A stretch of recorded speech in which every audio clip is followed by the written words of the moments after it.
Hi all you whiskey lovers and book lovers, and welcome to Whiskey Book, where we relate good books to good whiskey. We'll see you on the flip.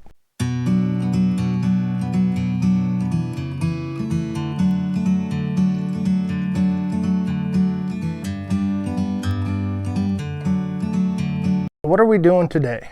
Well, today, folks, all the stuff going on in the world, Russia invading Ukraine, and I'm a veteran. I've served as a police officer, and I feel for those people over there, and I watch the news just like you do, and it bothers me, and I know things are going on and happening in the world, and I can't help but let that relate a little bit to what I'm doing here on the channel.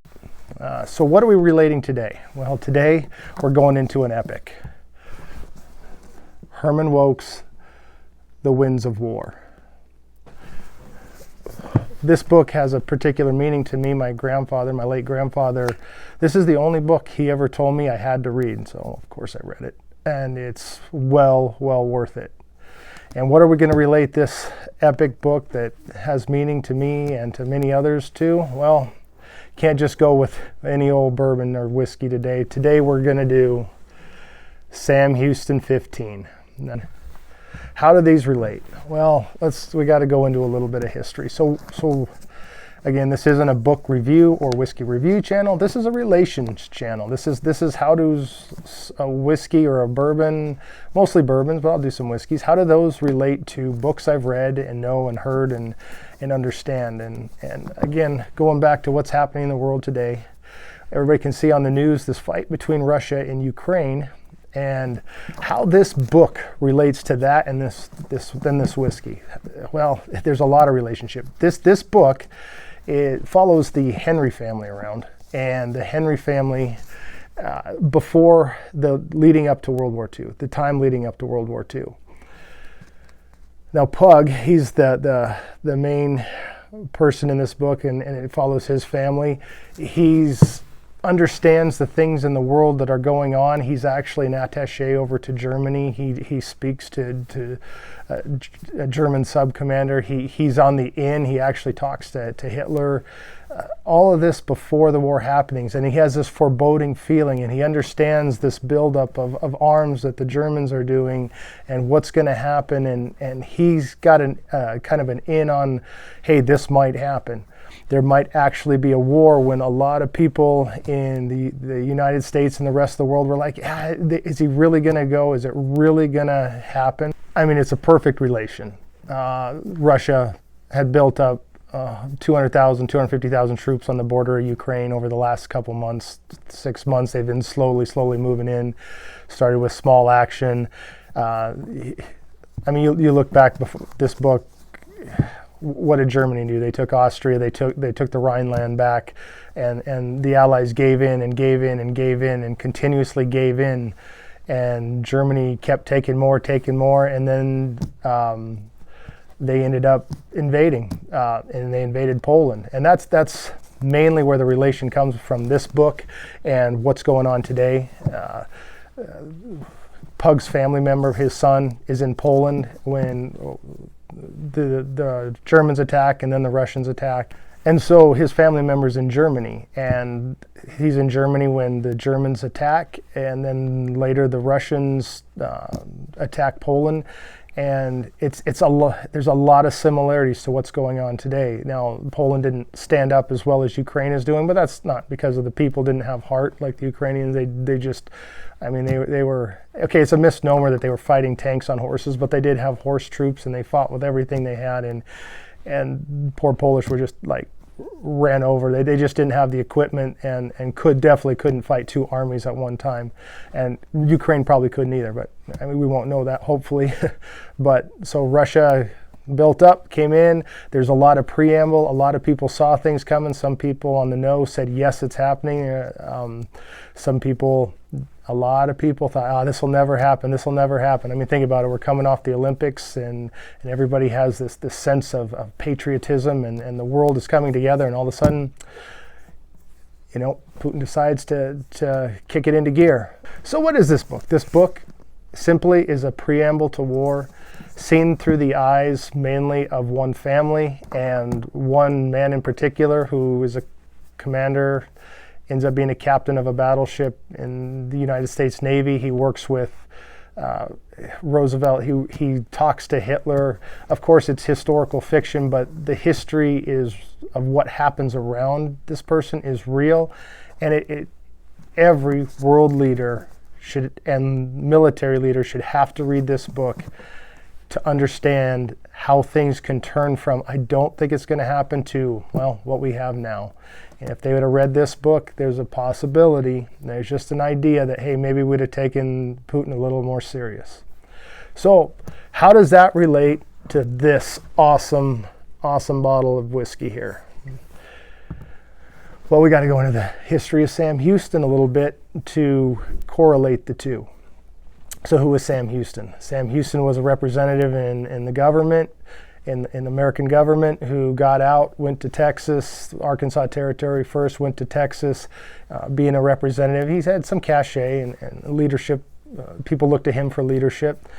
Goes to Texas as Texas is declaring their independence from Mexico, and he is gathering a group of volunteers together. I believe there's 374 volunteers.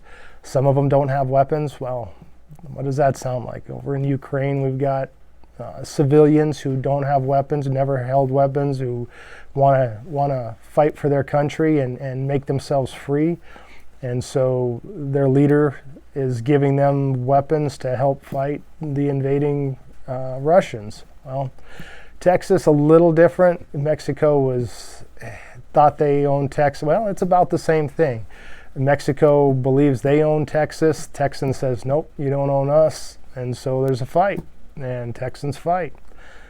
And so Sam Houston takes this ragtag group and at first has to engage in basically a retreating guerrilla war. It's a defensive war, just like what Zelensky and the brave Ukrainian people are doing in Ukraine. And let me get something straight to you. I understand there's a lot of things that are going around about the Ukrainian government there. However, the Ukrainian people have showed so much fight. They are literally staring down the barrel of the Russian gun, and they're standing up and telling them to, bleep off. So, yeah, some of them surrender, some of them fight, but for the most part, to get that many people together to fight for one cause, well, that's what that's what Sam Houston had in Texas. He had a group of people that they had their whole heart, mind, soul set into this fight, and they went and they started the journey, some of them without weapons. They just knew that they didn't care. They were going to pick up a stick if they had to, and they were going to go to war. And that's what happened. And so Sam Houston fought this guerrilla war against far superior army. Santa Anna had thousands of troops and cannons and better weaponry, more troops, better trained. Sam Houston had a bunch of people who got together who knew how to hunt. So like the Ukrainians, Sam Houston took a group of hard fighting individuals and fought a retreating defensive battle.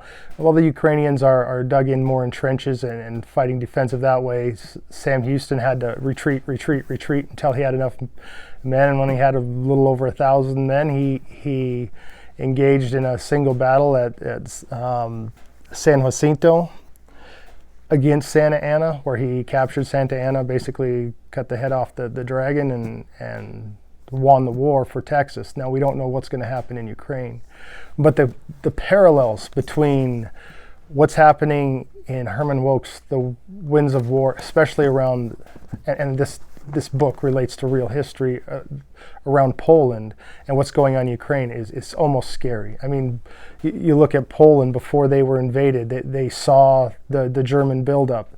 They had tried to make alliances with Russia. They were allied with France and England, and there was actually a pact there that says, hey, if they invade you, we're going to get in the war. That's France and England. And you look at Ukraine, and it's similar. Ukraine isn't part of NATO, but they were trying to get into NATO. They were looking at the European Union and America. They're saying, hey, we're about to be invaded by somebody who wants to be an enemy of you. Help us, we're counting on you if they invade. And they kind of had an idea that that Europe would help. And then in Poland, Germany invades, and France and England find ways not to help. They just didn't. They found it in their best interest to say, you know what, we're not going to commit at this time, and it backfired. They ended up having to commit later, with Poland out of the war and basically gone at that point, which allowed Germany an access up to Norway, where they eventually took that over. So right now, we're looking at the same thing in Ukraine. Ukraine is saying, hey, do you not understand that if Russia takes us, they're one step closer to you in the West. They're one step closer, and now if they control Ukraine, they're going to control our industry, our nuclear plants, our steel industry. They're going to be stronger because of it. And so the parallels are really strong that way. And then you look at, and then you bring in the whiskey, because this is his whiskey book.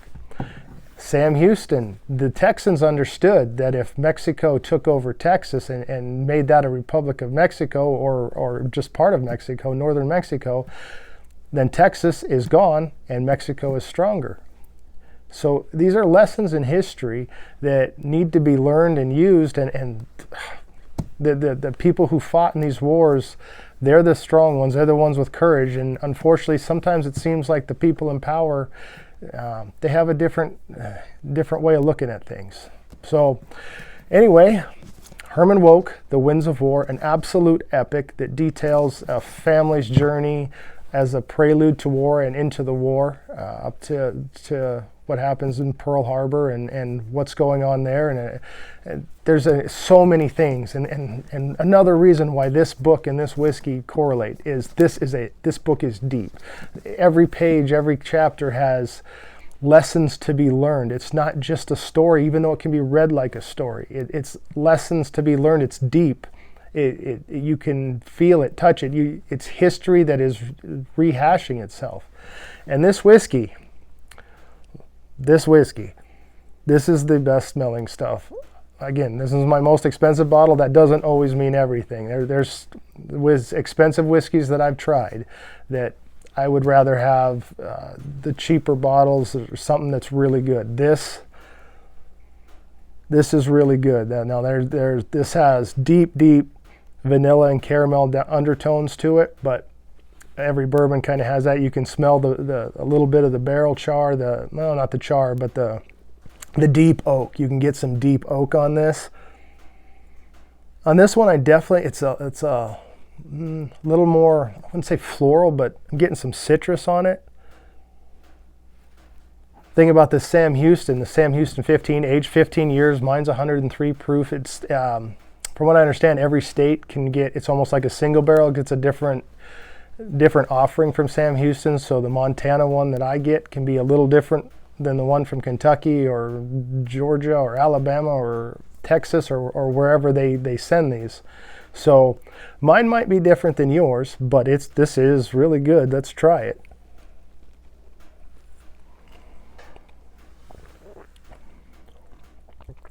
Wow.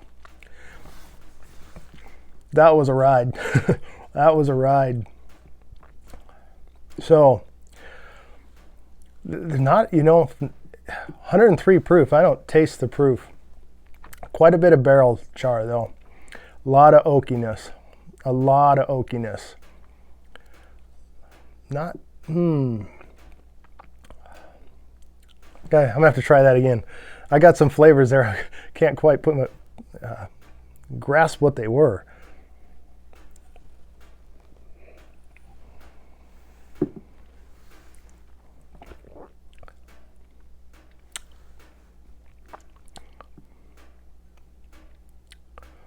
On the palate, I'm just getting a lot of deep oak.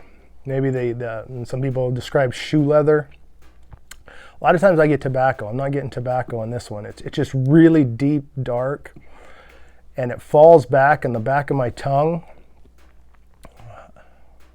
That oakiness really, almost I wouldn't say musty, like a dirt, but a good dirt. Like, it doesn't taste like dirt, but it feels like what if there was anything such thing as a good dirt would taste like or feel like.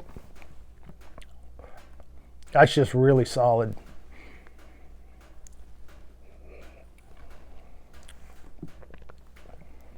almost right at the first, I get a little fruit, a little berry.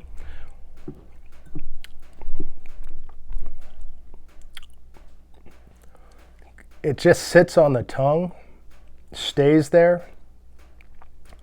I'm just getting a lot of oak on this, a lot of oak. There's some cherry on the outside, just a little bit of red berry or cherry because it's on the outside of my tongue. And it kind of sits there for a while, and I really like that. It doesn't just disappear and go away. Actually, this one's going to take a while to get into. This has layers, like this.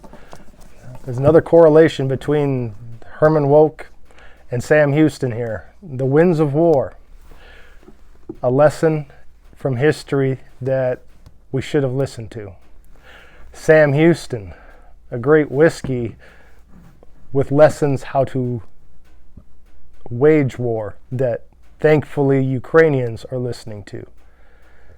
And I thank you for watching Whiskey Book, and I hope you enjoyed this. And next time, hopefully we come up with, hopefully there's a lighter theme. But for right now, I suggest if you have not read this book, The Winds of War, read it, get it on audiobook, listen to it, enjoy it, take your time with it. Kind of like this whiskey. I'm going to take my time with. It's going to take me some time to discern it. This book, when I finished it, it wasn't over. I still think of what I read and the lessons in this book, and I'll never forget it. It's one of those kind of books. So once again, thank you for watching Whiskey Book, and until next time, read and drink.